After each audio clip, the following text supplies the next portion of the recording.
Tropical Typhoon, Chairman TV. Weather update. Helping homeless people. Please subscribe.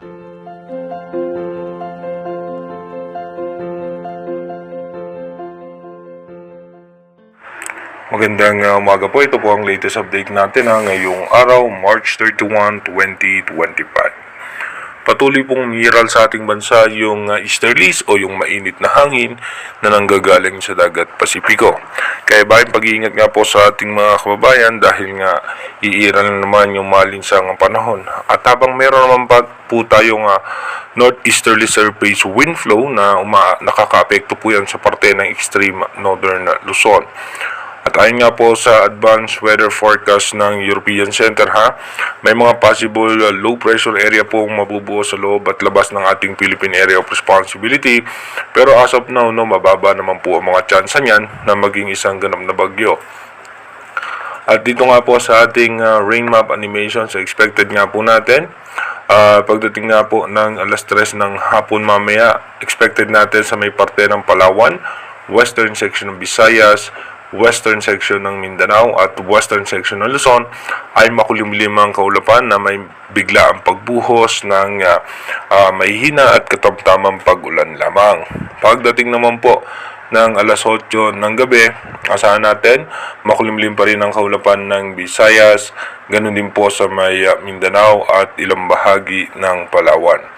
Dumako na nga po tayo sa ating advanced weather forecast. Dito po sa ating advanced weather forecast, bukas nga po noong unang araw ng Abril ay mananatili nga po na easterly sa mga kaapekto sa ating bansa. Although magkakaroon ng possible low pressure area sa pagsasalubungan ng hangin dito sa northeasterly surface wind flow at ng easterlies, dito po yan sa may parte ng Philippine Sea. Pagdating naman po ng April 2, saan pa rin po natin, ito pa rin po yung nakaka-apekto sa ating bansa, yung easterlies at yung northeasterly surface wind flow. Ganun din po pagdating ng April 3 and 4, wala naman tayong inaasahan na posibleng sama ng panahon na mabubuo. Pagdating naman po ng April 5, magkakaroon ng possible low pressure area sa labas ng ating Philippine Area of Responsibility.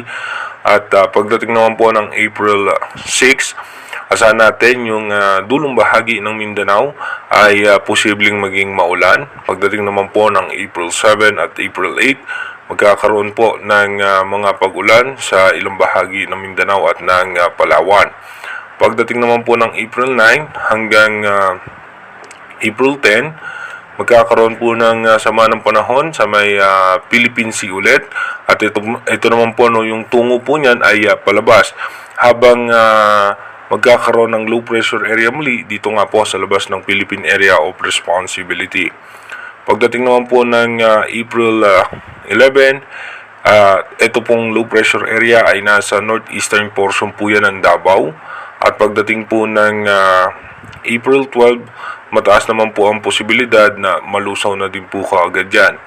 At sa ngayon nga po, hanggang sa pagdating po ng April 13, wala po tayong inaasahan na anumang posibleng bagyo na mabubuo o direktang makaka-apekto sa ating bansa. Pero again, inuulit po natin, yung ating advanced weather forecast is possible scenario pa lamang po yan. Malaki pa rin po ang tsansa na magbago po lahat yan.